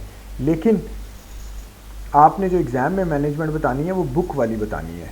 ये जो एक सेंटिनल लिम्फ नोड पॉजिटिव आ जाए तो आपने दूसरी साइड की लिम्फ नोड्स भी निकालनी है. ये उन्होंने क्लिनिकल पॉइंट ऑफ व्यू से बताया हुआ है. ठीक है, आगे आएगा, आप देख सकते हैं. अब ये आगे मैं कर रहा हूँ, ये ट्रीटमेंट है. ट्रीटमेंट की जो ऑप्शंस है ना, ट्रीटमेंट के अंदर there are 4 options. Surgery is the main, हमें रिमूव तो करना ही पड़ेगा. रिकन्स्ट्रक्टिव सर्जरी ये होती है कि सर्जरीज़ की बहुत ही डिसफिगरिंग होती है, तो उसके अंदर ये होता है कि आपने डिसफिगरिंग सर्जरी जब इसकी हुई होती है ना, तो आपने रिकन्स्ट्रक्टिव सर्जरी भी करनी होती है. फिर रेडियोथेरेपी पोस्ट ऑपरेटिव देते हैं, कीमोथेरेपी भी पोस्ट ऑपरेटिव दे सकते हैं. तो इनके आगे छोटे छोटे रोल्स आएंगे. अब इसके अंदर surgery is the main stay of treatment. Surgery के अंदर आप क्या करते हैं, वाइड लोकल एक्सीजन करते हैं. ये आप देखें कि ये छोटा सा लीजन है जो कि लेस दैन 2 सेंटीमीटर होगा और डेप्थ उसकी लेस दैन 1 मिलीमीटर होगी. अब हमें कैसे पता चला, क्योंकि पहले हमने वेज बायोप्सी की ना, हमने वेज बायोप्सी की. उसके अंदर भाई उन्होंने बताया कि जो नॉर्मल टिश्यू है ना वो मौजूद है इस लीजन के साथ. इसीलिए जब वाइड लोकल एक्सीजन का मतलब ये होता है कि ये अगर आपका ट्यूमर है ना, अगर ये आपका ट्यूमर है, this one is your tumour, तो आपने एट लीस्ट 1.5 सेंटीमीटर का टिश्यू साथ निकालना है. ठीक है, जो कि श्रिंक हो जाएगा जब आप उसको टिश्यू के वो जो प्रिजर्वेटिव में डालेंगे वो श्रिंक हो जाएगा. तो 1 सेंटीमीटर का तो उन्होंने कहा है कि लैब वालों को मिलना चाहिए. अगर वो 1 सेंटीमीटर का मिल जाएगा तो इसका मतलब है कि ये जो आपने जो वाइड लोकल एक्सीजन किया वो ठीक है, सारे के सारे ट्यूमर सेल्स आपने रिमूव कर दिए हैं. लेकिन बुक में मैं पढ़ रहा था, उन्होंने लिखा है कि टू बी सेफ साइड वो 2 सेंटीमीटर जो है ना वो निकालते हैं. ठीक है, 2 सेंटीमीटर निकाल देते हैं. और आगे आप देखेंगे कि 1.5 का उन्होंने मेंशन किया हुआ है. अब एक वाइड लोकल एक्सीजन होता है, एक रेडिकल वुल्वेक्टमी होता है. रेडिकल वुल्वेक्टमी और सिंपल वुल्वेक्टमी में फ़र्क ये होता है कि सिंपल वुल्वेक्टमी में आप सिर्फ एक वो जो अल्सर या लीजन निकालते हैं. रेडिकल वुल्वेक्टमी में आप वो लीजन निकालते हैं और उसके साथ नॉर्मल टिश्यू भी निकालते हैं साथ वाला, क्योंकि आपने कोशिश करनी होती है कि रिकरेंस ना हो. अब रेडिकल वुल्वेक्टमी दो तरह से होती है, पहले एन ब्लॉक बटरफ्लाई इंसिजन होता था, ये आप देख सकते हैं, ये बटरफ्लाई बनाया हुआ है, सारा कुछ निकाल देते थे, वुल्वा भी निकालते थे और बाइलेटरल लिम्फ नोड्स भी निकाल देते थे, ठीक है। तो वो बहुत ही ज़्यादा एक डिसफिगरिंग सर्जरी होती थी, इन्फेक्शन के चांस होते थे, वूंड ब्रेकडाउन हो जाता था क्योंकि यूरिनरी और एनल पैसेज के बिल्कुल करीब है, इन्फेक्शन हो जाती थी। और फिर अब जो रिसेंट से रेडिकल वुल्वेक्टमी की जाती है वो इस तरह ट्रिपल इंसिजन से की जाती है, एक इंसिजन इस ग्रोइन में दिया जाता है, एक इस ग्रोइन में दिया जाता है और एक वुल्वेक्टमी के लिए आप अलग से इंसिजन देते हैं गोल सा। इसमें ये होता है कि ये वाले जो एरियाज़ होते हैं ना, यहाँ पे रिकरेंस ब्रिज इसको बोलते हैं कि रिकरेंस होने के चांसेस ज़्यादा होते हैं, लेकिन स्टिल उन्होंने कहा है कि triple incision technique is preferred over en bloc resection due to reason of less wound breakdown. Lymphocyst and infection are the short term and lymphedema long term lymph node complication. ये जैसे मैंने आपको बताया था कि जब आप लिम्फ नोड्स निकालते हैं ना, फैसला बड़ा ज़रूरी होता है लिम्फ नोड्स निकालने का, क्योंकि लिम्फोसिस्ट और इन्फेक्शन हो जाती है short term immediately acute complication है, लिम्फेडिमा जो है वो लॉन्ग टर्म कॉम्प्लिकेशन है लिम्फ नोड डाइसेक्शन की। अब ये जो मैनेजमेंट है ना वो वुल्वल कैंसर की, it depends upon the site, size and depth of tumour. As I have told you कि ट्यूमर की साइट कहाँ पे है, मिड लाइन में है या लेटरल है। साइज़ क्या है, साइज़ का आगे आएगा 4 सेंटीमीटर की एक लिमिट होती है, 4 से ज़्यादा है 4 से कम है। डेप्थ क्या है, 1 मिलीमीटर से ज़्यादा है 1 मिलीमीटर से कम है। ये तीन चीज़ें जो है ना, ये इन तीनों में से कोई भी चीज़ पॉजिटिव होना तो हमेशा रेडिकल वुल्वेक्टमी के साथ बाइलेटरल रेडिकल वुल्वेक्टमी या वाइड लोकल एक्सीजन के साथ लिम्फेडिनेक्टमी की जाती है, ठीक है। ये बेसिकली ये जो तीन चीज़ें हैं ना, ये लिम्फ नोड्स आपने निकालनी है कि नहीं निकालनी, यूनिलेटरल निकालनी है या बाइलेटरल निकालनी है, इन चीज़ों के ऊपर, इन चीज़ों को ये डिसाइड करती हैं तीन चीज़ें, site, size and depth. Site, size and depth, ये तीनों ये तीन चीज़ों के ऊपर डिपेंड करता है कि आपने लिम्फ नोड्स निकालनी है अपनी सर्जरी के साथ कि नहीं। अगर निकालनी है तो कौन सी निकालनी है, यूनिलेटरल निकालनी है या बाइलेटरल निकालनी है। अब आप ये देखें कि जो अर्ली डिजीज़ है, lesion less than 2 centimetre in diameter width, जिसको बोलते हैं लियन लेस देन और equal to 1 millimeter invasion और डेप्थ, ये जो है ना ये है। अब आप देखें कि ये स्टेज बन रही है स्टेज 1A, अगर आप गौर करेंगे तो ये स्टेज 1A है, ठीक है। Less than 2, less than 1, less than और equal to 1 millimeter, stage 1A। Stage 1A में सिर्फ वाइड लोकल एक्सीजन करना होता है। As I told you that 1 millimeter से इक्वल या less, no need to do lymphadenectomy, क्योंकि कितने परसेंट चांस होता है, 8% चांस होता है कि लिम्फ नोड्स होंगी इन्वॉल्व। उसमें वो कहते हैं कि एक बुक में लिखा हुआ था कि अगर 1 मिलीमीटर हो और आपको ऐसी डाउट हो तो आप सिर्फ सेंटिनल लिम्फ नोड की बायोप्सी कर लें, सेंटिनल लिम्फ नोड की आप बायोप्सी कर लें, ठीक है, उसकी आप बायोप्सी कर लें। अगर वो पॉजिटिव है तो आप फिर सेंटिनल लिम्फ नोड भी निकालें और उस साइड की लिम्फ नोड भी निकालें, और टू बी सेफ साइड उसने कहा दूसरी भी निकाल दें। लेकिन अगर सेंटिनल लिम्फ नोड की बायोप्सी नेगेटिव है then there is no need to take out the lymph nodes. तो स्टेज 1A के अंदर सिर्फ वाइड लोकल एक्सीजन करते हैं, ठीक है। ये आप देख सकते हैं पिक्चर, तो आप खुद भी देख सकते हैं। अब ये 2 सेंटीमीटर का जो इन्होंने मार्जिन बताया है ना, ये 2 सेंटीमीटर इन्होंने यहाँ पर लिया हुआ है।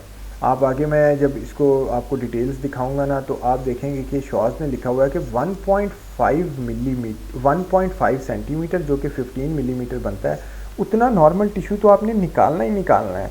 जो श्रिंक करके बाद में 1 सेंटीमीटर का रह जाता है और लैब तक पहुंचता है, और 8 mm से उसने लिखा है कि अगर नीचे नॉर्मल टिश्यू है ना, सपोज इतना नॉर्मल टिश्यू जो साथ गया हुआ है इतना, इस पे तो उन्होंने कहा है कि रिकरेंस हो जाती है, आपको दोबारा करनी पड़ती है सर्जरी, बाजू का चांसेस होते हैं रिकरेंस हो जाएगा, ठीक है। अब आप ये देखें, surgery to the primary tumour should be radical enough to remove the tumour with adequate margins. The incidence of vulval recurrence has been shown to be related to the measured disease free surgical margin as measured in the fixed histopathological specimen. Given the reduction and contraction of tissues following excision and fixation, this is important. This equates to at least a 15 millimeter region margin, 1.5 centimeter margin on the fresh surgical specimen. The risk of recurrence increases as the disease-free margins decrease. अगर disease free margin, जो कि मैंने आपको बताया यहाँ पर, disease free margin यानी कि normal tissue greater than 8.0 mm है, 0% चांसेस ऑफ रिकरेंस। अगर वो लेस देन 8 mm है तो 47% चांस है रिकरेंस का। Therefore, wide radical local excision with a minimum margin of 1.5 centimeter or 15 millimeter of disease-free tissue in all margins should be sufficient. Excision of atypical skin, lichen sclerosis or VAN affecting the remainder of the vulva should be considered, as these areas might contain separate foci of invasion and pose an increased risk of recurrence. Removal of any lichen sclerosis or VAN, usual type and differentiated VAN need not be to the same depth as that for invasive disease unless occult invasion is suspected. A preoperative vulvoscopy means vulva को देखना, and mapping biopsy, which means that dye test, CT, MRI may help in planning for surgery. When the surgical margins are found to be less than 1 centimeter, अब ये important है, it may be appropriate to perform a further local resection. उसने कहा कि ये बाजू का हमें दोबारा से रिसेक्शन करनी पड़ जाती है। Although evidence is lacking that this will result in a reduction in local recurrence, there is insufficient evidence to recommend adjuvant local therapy routinely in patients with close margin. अब ये next जो category है, पहले थी lesions less than 2 centimeter, lesions less than और equal to 1 mm in depth और invasion, ठीक है। अब ये अगली कैटेगरी है। आप देखें कि जो लीजन्स 2 सेंटीमीटर से ग्रेटर होंगे साइज़ में यानी कि विड्थ में, और 1 मिलीमीटर की जो डेप्थ होगी इन्वेजन की, 1B की तरफ जा रहा है ये, ठीक है। नीचे वाला आप देखें, lesions less then 4 centimetre in diameter width, lesions greater than 1 millimeter in invasion and depth. ये 1B और 2 के दरमियान की स्टेज बनती है। 2 में बेसिकली ना, अगर मैं फिगो स्टेजिंग पीछे को लेकर जाऊं,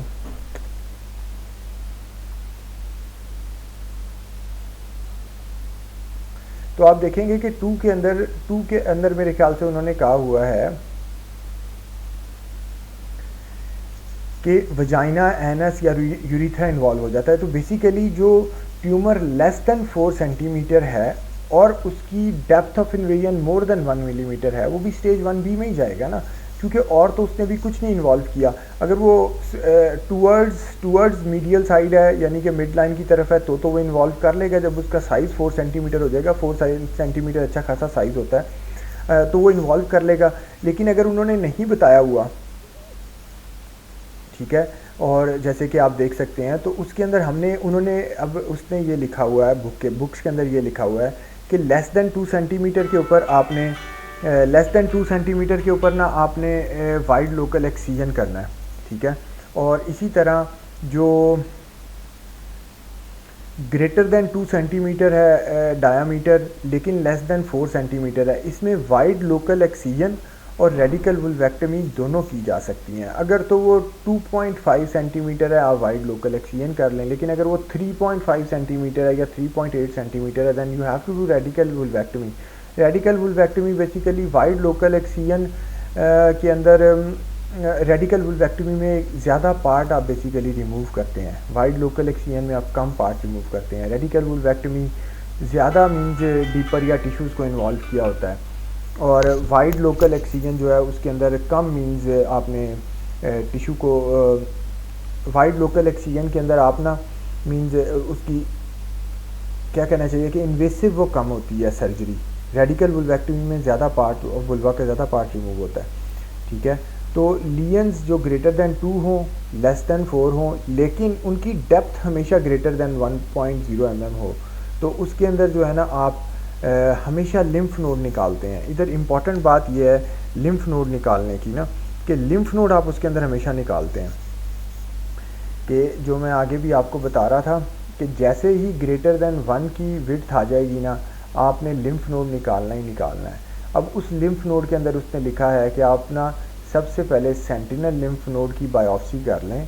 अगर वो पॉजिटिव है तो फिर आप अगली लिम्फ नोड्स को निकालें जिसमें सुपरफिशियल इनग्वाइनल या डीप फेमोरल आ जाती हैं।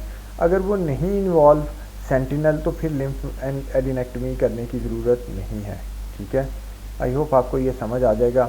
MCQ वैसे जो है ना वो आगे वाले का आता होता है क्योंकि इनके अंदर आपने सेंटिनल लिम्फ नोड या लिम्फ नोड डाइसेक्शन करनी है, जिसमें सबसे पहले सेंटिनल करनी है। सेंटिनल पॉजिटिव है तो आगे जाना है। अब ये देखें, सेंटिनल लिम्फ नोड ऐसे डिटेक्ट करते हैं, डाई डालते हैं ट्यूमर वाली साइड पर और फिर आप उसको मैपिंग करते हैं, तो वो डाई अगर तो चली जाती है सेंटिनल लिम्फ नोड के अंदर, तो इसका मतलब है सेंटिनल लिम्फ नोड इन्वॉल्व है, और फिर इस तरह आप उसकी ये सर्जरी कर लेते हैं, लिम्फेडी सेंटिनल लिम्फ नोड या लिम्फेडिनेक्टमी कर देते हैं।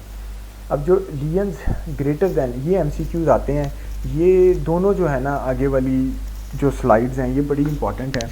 इसमें यह है कि ये जो दोनों स्लाइड्स हैं ना आगे वाली, ये बड़ी इंपॉर्टेंट है। ये दोनों MCQs आते हैं और यही गलत होते हैं, ठीक है।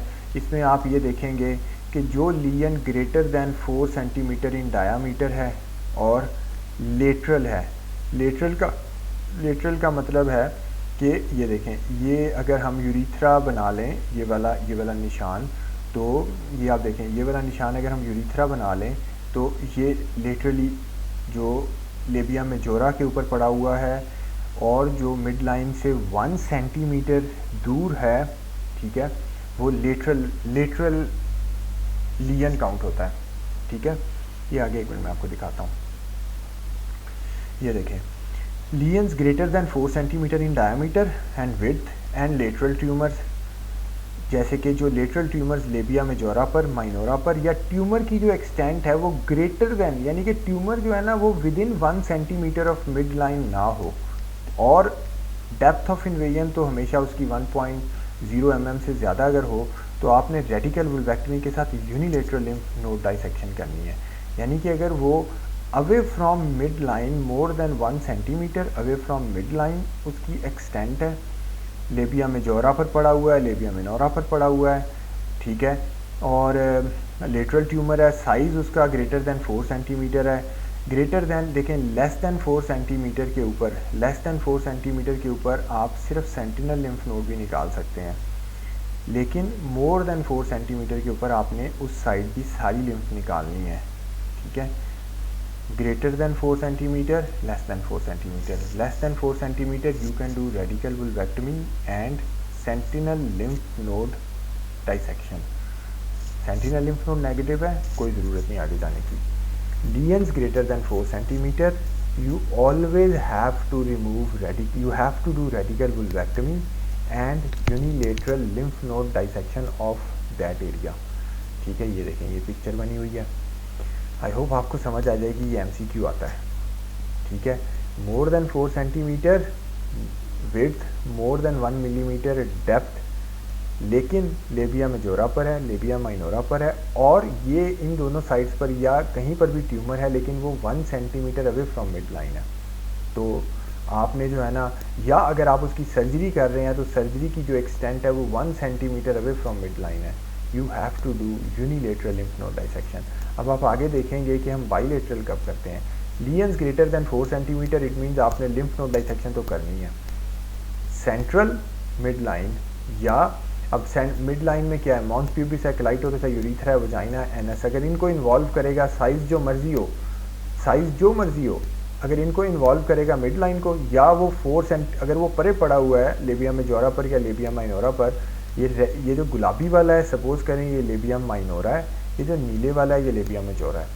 लेबिया मेजोरा पे पड़ा हो या लेबिया माइनोरा पे पड़ा हो, अगर वो within 1 centimetre of mid line आता है ना, then it will be considered central, ठीक है। It will be considered central and you have to do bilateral lymph node dissection, ठीक है। ये भी निकालनी है, ये भी निकालनी है, और ये रेडिकल वुल्वेक्टमी तो आपने करनी है ना।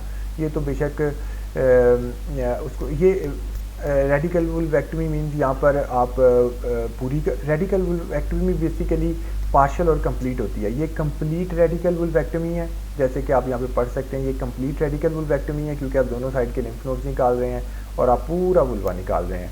ऊपर वाली जो है ना ये वाली, ये पार्शल रेडिकल वुल्वेक्टमी है, ये भी रेडिकल वुल्वेक्टमी, लेकिन ये पार्शल रेडिकल वुल्वेक्टमी है। आप एक साइड का वुल्वा निकाल रहे हैं और एक साइड की लिम्फ नोड्स निकाल रहे हैं। ये बहुत इंपॉर्टेंट है कि आप वहाँ पर देखें कि साइज़ ऑफ लीजन क्या दिया। जैसे CPSP का एक MCQ है कि मॉन्स प्यूबिस के ऊपर 6 सेंटीमीटर का लीजन पड़ा हुआ है, आप क्या करेंगे। अब देखें ना, उसका साइज़ भी 4 से ज़्यादा है और मॉन्स प्यूबिस के ऊपर पड़ा हुआ है, इट मीन्स वो सेंट्रल है। अब इस एमसीक्यू का जवाब होता है जो कि मीन्स मेरे पेपर में भी आया था और बहुत डिस्कशन होती है कि यूनिलेटरल कि रेडिकल वुल्वेक्टमी तो करनी है, सब कहते हैं यूनिलेटरल लिम्फ नोड डाइसेक्शन है या बाइलेटरल, तो कैटेगोरिकली शॉज के अंदर और हर जगह लिखा हुआ है कि जब सेंट्रल लीजन होगा या मोर देन 4 सेंटीमीटर, और वो जो मोर देन 4 सेंटीमीटर है ना वो within 1 centimetre extent of mid line हो, तो आपने बाइलेटरल लिम्फ नोड डाइसेक्शन करनी है। आई होप ये बात समझ आ जाएगी। यही एमसीक्यू है, ये एमसीक्यूज हैं दोनों, ठीक है। कभी वो ये पूछ लेते हैं, वो कहते हैं लेबिया मेजोरा के ऊपर ना, मेजोरा के ऊपर, लेबिया मेजोरा के ऊपर, ये इधर नीली जगह के ऊपर, जैसे यही वाला जो है, यही इसी जगह पे ना 3.5 सेंटीमीटर का लीजन पड़ा हुआ है। अब देखें 3.5 सेंटीमीटर 4 सेंटीमीटर से कम है, लेबिया मेजोरा लेटरल पार्ट होता है, आप इसमें यूनिलेटरल करेंगे। एक ये एमसीक्यू है। एक एमसीक्यू आता है कि मॉन्स प्यूबिस के ऊपर 6 सेंटीमीटर का लीजन पड़ा हुआ है, ये 4 सेंटीमीटर से 6 सेंटीमीटर ज़्यादा है और मॉन्स प्यूबिस सेंट्रल पार्ट है, बाइलेटरल करेंगे। ये दोनों एमसीक्यूज हैं। मैं थोड़ा जल्दी करता हूँ, ठीक है। अब एडवांस डिजीज़ के अंदर if surgical approaches risk sphincter damage leading to urinary और faecal incontinence, treatment by radiotherapy should be done followed by surgery. ये मैंने आगे हाईलाइट किया हुआ है।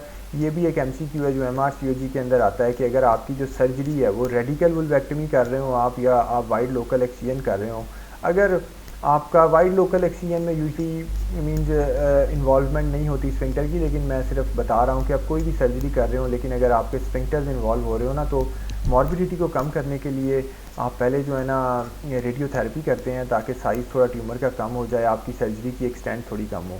Large primary tumours with clinically suspicious nodes should be treated with radical vulvectomy and en bloc groin node dissection. ये en bloc groin node dissection, ठीक है, उसने कहा है कि अब हम ये नहीं करते और हम जो है ना वो करते हैं ट्रिपल टेक्निक, ठीक है, ट्रिपल इंसिजन टेक्निक, ठीक है। लेकिन उसने कहा है कि बाजू का जो पैल्पेशन के ऊपर ही हमें लिम्फ नोड्स मिल जाते हैं, सस्पिशियस होते हैं, तो हमें बाजू का en bloc groin node dissection करनी पड़ती है, ठीक है। ये इतनी कोई इंपॉर्टेंट बात नहीं है, मैंने हाईलाइट सिर्फ इसलिए कि आपको बताने के लिए कि ट्रिपल, आप सिर्फ याद रखें ट्रिपल इंसिजन टेक्निक करते हैं। ये कोई एमसीक्यू नहीं है, सिर्फ ऐसे पता होना चाहिए क्योंकि क्लिनिकली वाइवे में शायद ये बात इंपॉर्टेंट हो। रिकन्स्ट्रक्टिव सर्जरीज डिफरेंट टाइप्स की हम कर सकते हैं, आप सिर्फ नाम पढ़ लें। सेकेंडरी इंटेंशन होती है कि वो सेकेंडरी क्लोजर हो जाएगा, आप खुला छोड़ दें। स्प्लिट स्किन ग्राफ्ट लगा सकते हैं, फ्लैप कवरेज कर सकते हैं, बॉडी के मुख्तलिफ पार्ट से मीन्स आप स्किन ग्राफ्ट लेके लगा सकते हैं। रेडियोथेरेपी, अब वुल्वल कैंसर में हम ना 1A के अलावा हर एक स्टेज में हम जो है ना रेडियोथेरेपी बाद में देते हैं मॉर्बिडिटी वगैरह को कम करने के लिए, रिकरेंस को कम करने के लिए, ठीक है। Adjuvant radiotherapy should be used for 2 और more lymph nodes with microscopic metastatic disease, जो कि देखें ना 2 और मोर लिम्फ नोड्स, ये 3 की तरफ चली जाएगी। 1 lymph node with complete replacement extra capsular involvement, ये भी 3 की तरफ ही चली जाएगी, ठीक है। और अब प्री ऑपरेटिव रेडियोथेरेपी में भी done for sphincter preserving surgery. Women who are not fit for surgery can be treated with primary radiotherapy. के रेडियोथेरेपी के बेसिकली 2 रोल ही हैं कि अगर स्फिंक्टर्स वगैरह इन्वॉल्व हो रहे हो तो आप रेडियोथेरेपी पहले दे देते हैं कि थोड़ी एक्सटेंट कम हो जाए और बाद में सर्जरी हमें थोड़ी कम करनी पड़े एक्सटेंसिव। और अगर पेशेंट फिट ना हो तो फिर आप प्राइमरी रेडियोथेरेपी से उसको ट्रीट कर सकते हैं, सर्जरी नहीं करा सकते तो प्राइमरी रेडियोथेरेपी से आप उसको ले लेते हैं कि कुछ तो पेशेंट की मॉर्बिडिटी या कुछ तो मीन्स ट्यूमर का अग्रेसिव नेचर कम हो जाए। कीमोथेरेपी यूजली यूज़ नहीं की जा सकती, यूजली यूज़ नहीं की जाती, लेकिन still there is some role. Neoadjuvantly chemotherapy can be use for reduced extent of disease. Postoperatively with radiotherapy, जिसको कीमो रेडिएशन भी बोलते हैं। रिकरेंट डिजीज़ के अंदर भी यूज़ की जा सकती है और मेटास्टेटिक डिजीज़, ये आगे रिकरेंस डिजीज़ का भी आएगा। रिकरेंस रेट होता है 15% to 33%, यानी कि 1/3 ट्यूमर जो है ना वो रिकरेंस हो जाती है उनके अंदर। Most common site is vulva 70%। Vulval recurrence can be treated by surgery preference. Vulva के ऊपर जो रिकरेंस होती है ना उसके अंदर इसका सेम वही वाला रूल है कि अगर पहले सर्जरी हुई है और रेडियोथेरेपी हुई है और रिकरेंस होगी वुल्वा में तो आप ना सर्जरी करते हैं और उसके बाद रेडियोथेरेपी देनी हो दे देते हैं। अगर ग्रोइन में रिकरेंस हो जाए और पहले सर्जरी हुई है रेडियोथेरेपी हुई है लेकिन ग्रोइन में रिकरेंस हो जाए तो आप रेडियोथेरेपी पहले करते हैं, क्योंकि ग्रोइन में दोबारा आप सर्जरी करेंगे तो फिर वही वाले लिम्फोडीमा, लिम्फोसिस्ट और इन्फेक्शन, वूंड ब्रेकडाउन के चांस होंगे। फॉलोअप आप हर कार्सिनोमा का फॉलोअप यही है कि फर्स्ट ईयर में 3 मंथ्स आप बुलाते हैं, फिर सेकेंड ईयर में 6 मंथली बुलाते हैं और बाद में 1 ईयरली बुलाते हैं। अब ये 5 ईयर जो सर्वाइवल रेट है ना, ये टॉग आर्टिकल्स 2 मैंने लिए थे और वहाँ से मुझे मिला, और कोई ऐसा मुझे किसी टेक्स्ट बुक से तो नहीं मिला। अगर किसी को मिल जाए तो मुझे भेज दीजिएगा, मैं इसको चेंज कर लूँगा। 2 टॉग आर्टिकल्स थे, उनसे मैंने लिया है। इम्पॉर्टेंट बात ये है सिर्फ बताने वाली कि ना जो फर्स्ट स्टेज है ना, स्पेशली जो फर्स्ट 1A स्टेज है वो ना 90% है उसका सर्वाइवल। स्टेज 1 का जो सर्वाइवल है वो 90% है, स्पेशली जो स्टेज 1A है, ठीक है। और ये दोनों रेफरेंसेस के अंदर जो है ना, उसको क्या कहते हैं कि दोनों रेफरेंसेस के अंदर ये एक रेफरेंस है, ये आप देख सकते हैं कि स्टेज 1 का 91% है, स्टेज 2 का 77 है, स्टेज 3 का 54 है, स्टेज 4 का 27 है।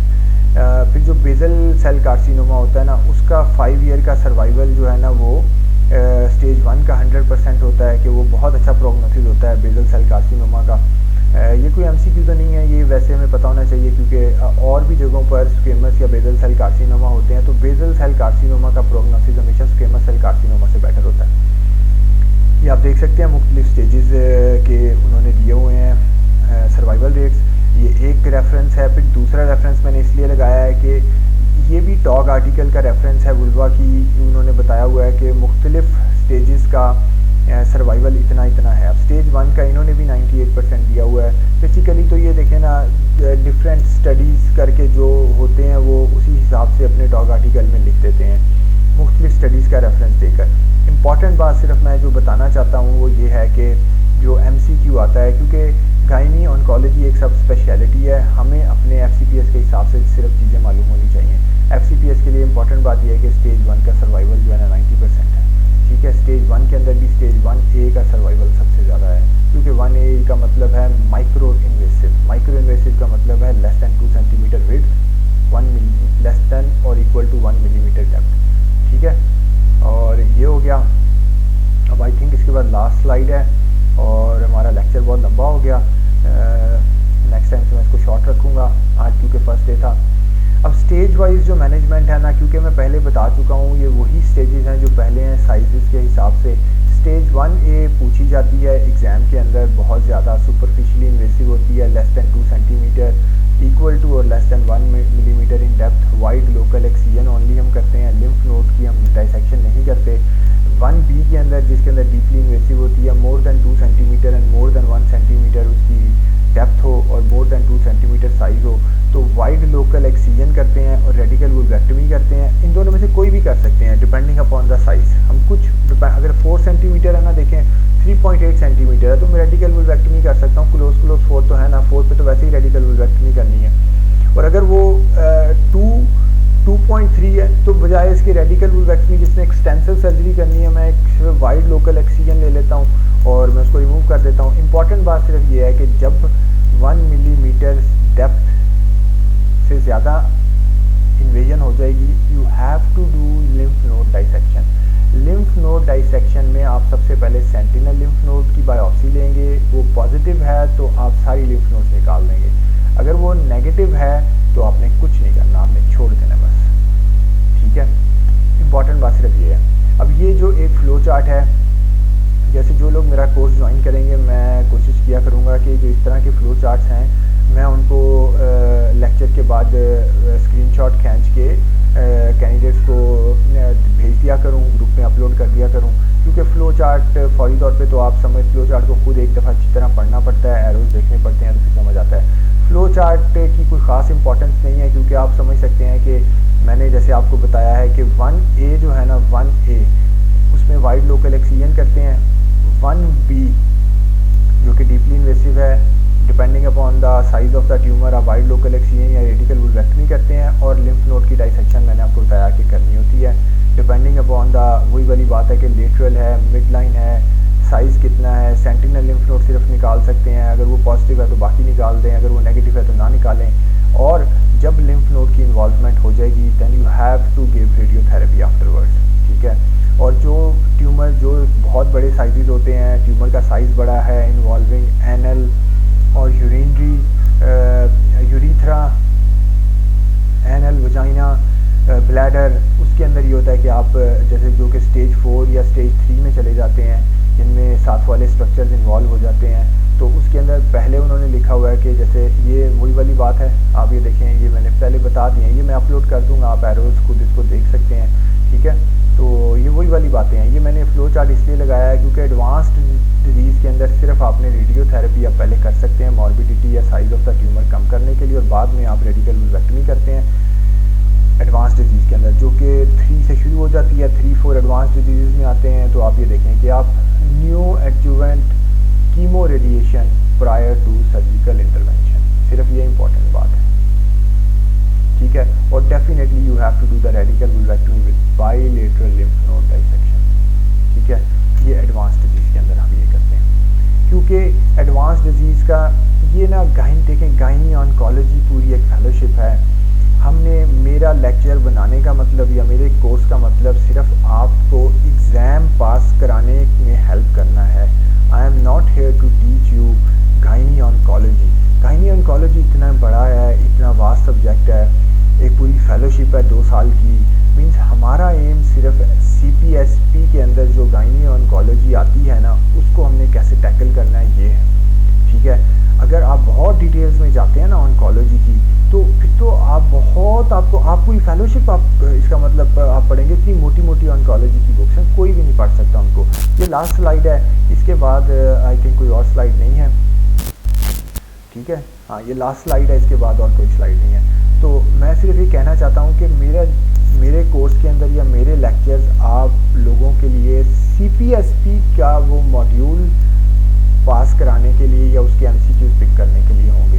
मेरे लेक्चर में गायनी ऑन्कोलॉजी की पूरी फेलोशिप कवर नहीं की जानी, इसीलिए सिर्फ उन बातों को मैं हाईलाइट करता हूँ जो मेरे ख्याल से CPSP के MCQs हैं, आप लोगों को पता होना चाहिए। अब जैसे देखिए ना, अगर मैं इसको ऊपर लेकर जाऊँ तो आप देख सकते हैं, आप सिर्फ रेड चीज़ों को देखें। अगर किसी ने लास्ट दिन रिवीजन करनी है तो दिस लेक्चर इज लाइक या this PDF is enough for 15 minutes, you need 15 minutes. सिर्फ रेड चीज़ों को देखें, वाइड लोकल एक्सीजन, ठीक है, रेड चीज़ों को देखें। सर्वाइवल पढ़ लिया आपने 90% है, ऊपर को चलते जाएं, कोई ज़रूरत नहीं इन चीज़ों को। स्फिंक्टर की इन्वॉल्वमेंट हो जाएगी, वो यूरिनरी हो या एनल हो, you have to give pre operative radiotherapy, और ऊपर चलते जाएं।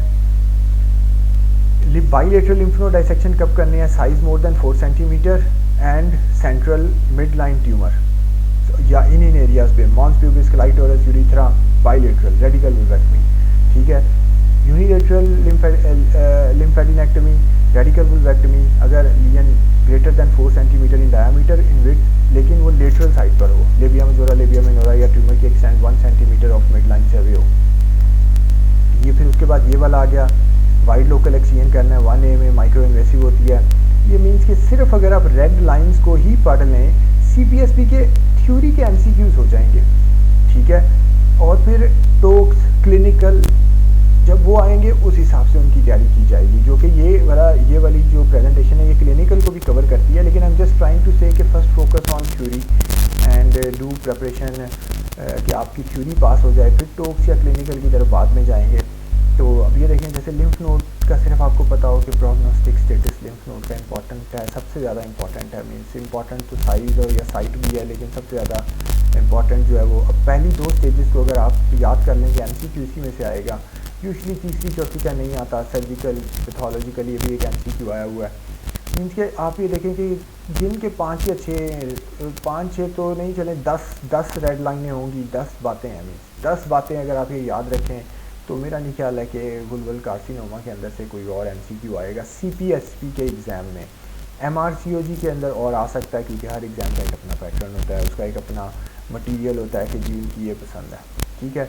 और बस ये आखिरी स्लाइड, और ये रेफरेंस बुक्स हैं, आप इधर से अगर कोई आप इनको पढ़ सकते हैं, अगर कोई पढ़ना चाहता है, यहाँ से मैंने लिए हैं, ठीक है।